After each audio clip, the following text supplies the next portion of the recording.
Have you ever stopped praying because you stopped feeling God? Have you measured your relationship with Him by the warmth in your chest or the tears on your face?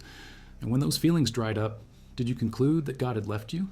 Have you built your entire spiritual life on emotional experiences, only to watch it collapse the moment the emotions disappeared? In 16th century Spain, a Carmelite nun named Teresa spent 18 years caught in exactly this trap. 18 years of spiritual paralysis because she confused the consolations of God with God Himself. 18 years praying only when it felt good, stopping when it felt empty, trapped in a cycle she could not break. She would later call it the most dangerous mistake a soul can make. And before she learned to escape it, it nearly destroyed her. By age 16, Teresa was beautiful, charming, and obsessed with romance novels. Her father worried she would ruin her reputation, so he sent her to the Augustinian convent of Santa Maria de Gracia as a boarder. She stayed 18 months. The nuns there planted seeds she could not yet understand.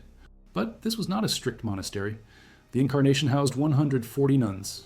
The rules were loose. Nuns visited freely with guests in the parlor. Teresa herself spent hours in conversation with friends and relatives who came calling. Some nuns even left the grounds to visit family in town. Prayer was recommended, but not required. Commitment was soft, but something gnawed at her. She prayed sometimes, and when she did, she occasionally felt something warm and sweet, a sense of God's presence, a consolation that made prayer feel worthwhile. Then came a crisis that nearly killed her. In 1537, just 2 years after entering the convent, Teresa collapsed with violent seizures. Her body convulsed, she vomited, she could not eat. The doctors bled her. They gave her purgatives. Nothing worked. Her father took her out of the convent to seek treatment from a curandera, a folk healer, in the village of Besitas. For 4 months, she endured torturous remedies. Her body wasted away. She lost the ability to move her legs. She could barely speak. By July 1538, her condition was so grave that the nuns at the Incarnation dug her grave. They waited for her to die. For 3 years she lay in bed, her legs useless. The pain was constant. She begged God to heal her. She prayed fervently when the pain was worse, desperately seeking relief. And she told herself it was because of the pain, because of the illness, because of exhaustion. But the truth was simpler. She had stopped feeling God, so she stopped seeking Him. She lived in a constant state of spiritual mediocrity, never committing fully to the world, never committing fully to God. She writes, "It seemed to me that when I saw Him so wounded, my heart broke. I threw myself down before Him with a great outpouring of tears, begging Him to give me strength once and for all so that I might not offend Him." What followed were years of extraordinary mystical experiences. In 1556, Teresa began experiencing raptures. She would be praying or working, and suddenly God would seize her. Her body would levitate off the ground. She would lose all awareness of her surroundings. Other nuns witnessed this happening in the choir during Mass. It terrified her. She tried to hold onto the ground, onto furniture, anything to stop it. But she could not resist. Christian history? Was this from God or the devil? How could she be sure? Teresa herself doubted. The Inquisition was active in Spain. Women claiming to have visions were being investigated, imprisoned, burned. She feared she was being deceived by Satan. She consulted multiple priests, Jesuits, Dominicans, Franciscans. Most were skeptical. Some told her to resist the visions. Others told her to ignore them. If you value documented Catholic mystical history like this, subscribe. It's the best way to support our work. Also, comment from which city you're hearing this from. This script is researched and factual, using sources from Teresa's own autobiography, The Life of Teresa of Jesus, written between 1562 and 1565, under direct orders from her confessors, preserved in manuscript form in the Escorial Library near Madrid, and The Interior Castle, written in 1577 in just 5 months at the Carmelite Convent of Toledo, both now published by ICS Publications, the Carmelite intellectual publishing house that has maintained academic editions of her complete works since 1976. Now back to the information. Just silence and emptiness when she tried to pray. Days where prayer felt like torture. Weeks where she felt abandoned by God. Months where she questioned whether everything she had experienced was real or imagined. She kept showing up. Certa in Toledo, Teresa describes 2 fountains that fill 2 basins with water. You use your mind and imagination. You think about God. When God wills it, His presence floods the soul with peace and sweetness beyond description. You do not summon it. You cannot control it. You cannot make it happen by trying harder or praying longer. It comes as pure gift whenever God chooses to give it. It is God acting directly on your soul without using the intermediary of your senses or faculties. They think they have done something wrong. They think their spiritual life is failing, because their entire foundation was built on feelings, and when the feelings stopped, the structure crumbled. Was praying at the convent of Toledo. There, the King of Glory dwelt in magnificence, illuminating all the other mansions with rays of divine presence. And most people never make it past the 3rd mansion. In the second mansions, souls have started to pray regularly. They feel drawn to God. They read spiritual books. They listen to sermons. They examine their consciences. They try to avoid sin more consistently, but they are weak. They fall often. They are torn between the world and God. And here Teresa gives a warning that she repeats throughout her work. She writes in chapter 1 of the second mansions, "It is that souls should not be thinking about consolations at this beginning stage. It would be a very poor way to start building so precious and great an edifice. If the foundation is on sand, the whole building will fall to the ground. It is an amusing thing that even though we still have 1,000 impediments and imperfections, and our virtues have hardly begun to grow, and please God they may have begun, we are yet not ashamed to seek spiritual delights in prayer and to complain about dryness. And when it does not come, when prayer is boring and difficult and empty, they complain. They blame God for not giving them what they want. They quit praying altogether and go looking for the feeling somewhere else. Collapses. The person loses faith. Or worse, they keep going through the motions of religion while internally dead, bitter, and resentful. They think they are doing well. They think they have arrived." Teresa explains this in chapter 2 of the Fourth Mansions. She says, "Times of aridity indicate progress. God is speaking to the soul in ways that are too subtle to register on the senses and emotions." Read that again. Aridity indicates progress. He is teaching your soul to love him without needing a reward. He is weaning you from spiritual childhood into spiritual adulthood.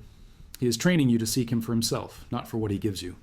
But the mother is preparing the child for solid food, for growth, for maturity, for a deeper relationship that does not depend on constant physical contact and immediate gratification, because they never learned to distinguish between the consolations of God and the God of consolations. They wanted the gift, not the giver, and when the gift was taken away, they had no reason to stay. When prayer brought sweetness, she prayed enthusiastically. When it became dry and difficult, she stopped.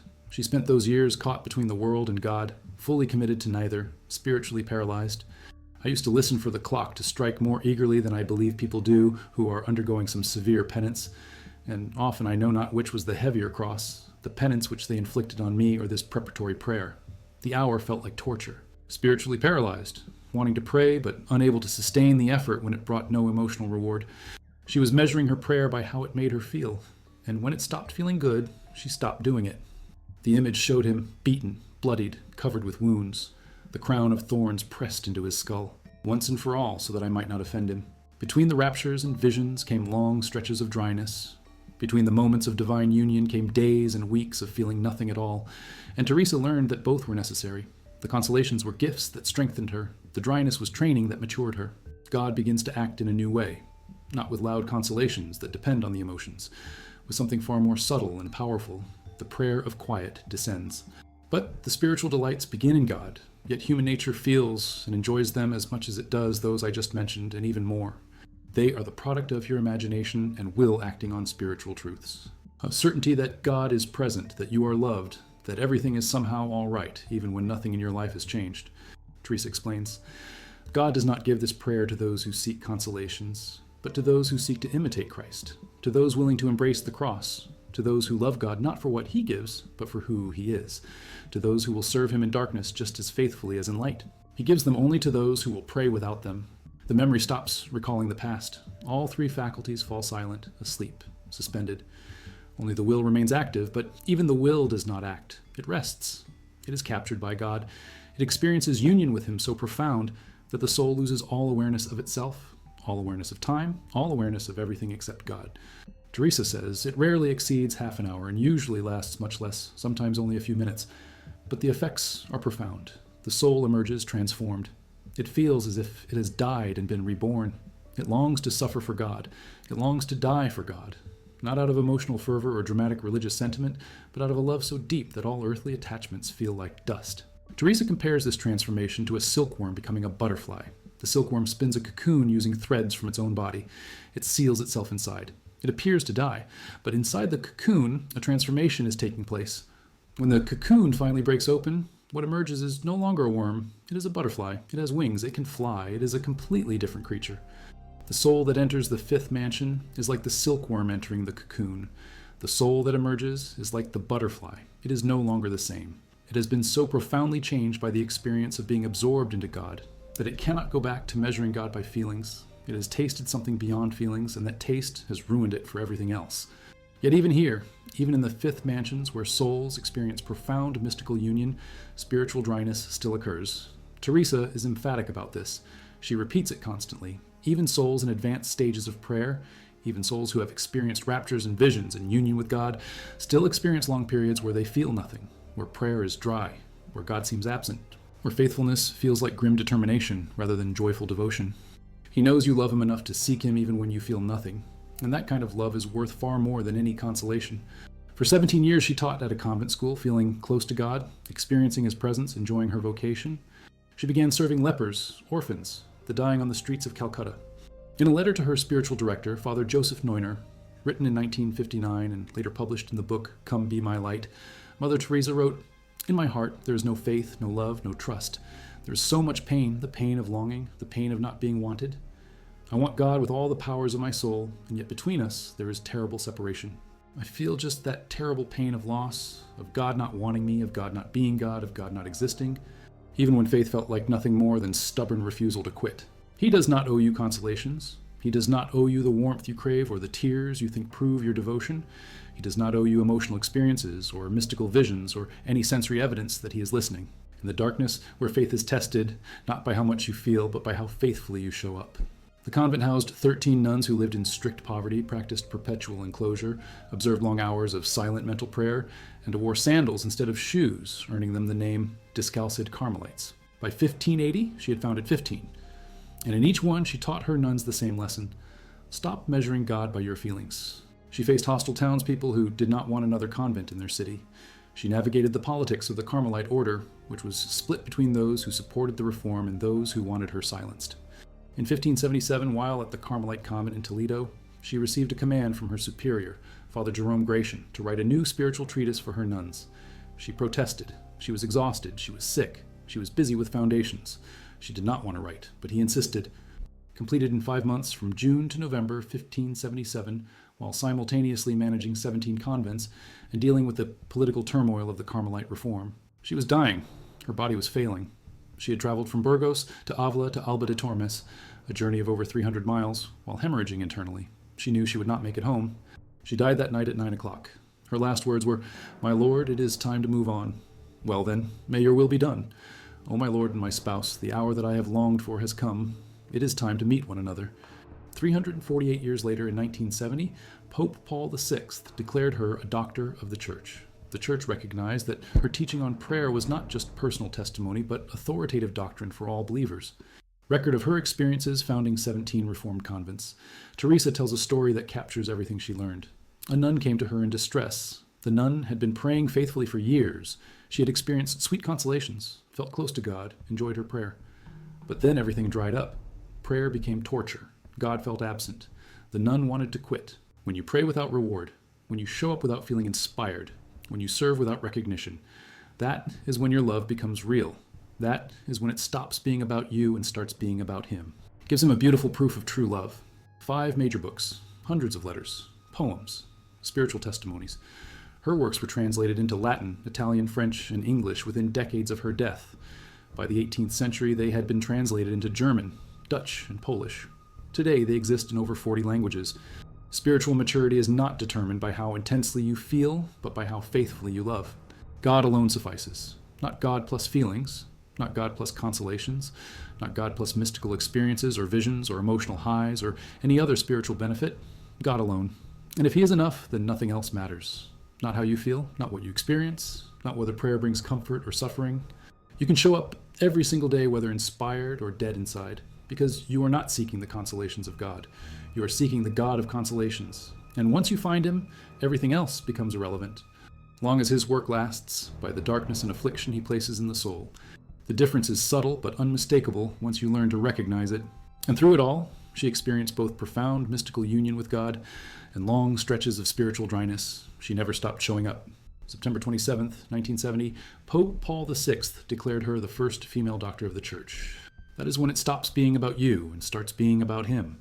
They came as a deep, unshakable union with God that persisted through dryness, through darkness, through years of feeling nothing at all. It is about receiving strength to serve him whether you feel anything or not. Teresa's visions were real, but they were not the point. The point was the transformation they produced. She became more humble, more charitable, more willing to suffer, more detached from the world. The fruit proved the source. The soul rests permanently in God's presence. But even here, The soul does not live in constant rapture. In chapter 9 of The Way of Perfection, we are not content with what God gives us. We always want more consolations, more visions, more ecstasies, and this desire can destroy us. Are you more patient, more kind, more willing to serve without recognition? St. John of the Cross, Teresa's collaborator in reforming the Carmelite order, described the dark night of the soul, a prolonged period of spiritual desolation that God sends to purify advanced souls. He is purging the soul of its last attachments, including attachment to spiritual consolations. He is teaching the soul to love him with pure love that seeks nothing for itself. You must keep showing up. You must pray even when prayer feels dead. You must serve even when service brings no satisfaction. You must love God even when love feels like stubborn refusal to quit. 15 convents founded in 15 years, sick, in pain, dealing with opposition from within her order, simply to imitate him. Teresa died having written more about prayer than perhaps any saint in history. Her works were translated into dozens of languages within a century. And if you are willing to seek him in that way, even when every feeling tells you he is gone, you will find something far better than consolations. You will find him.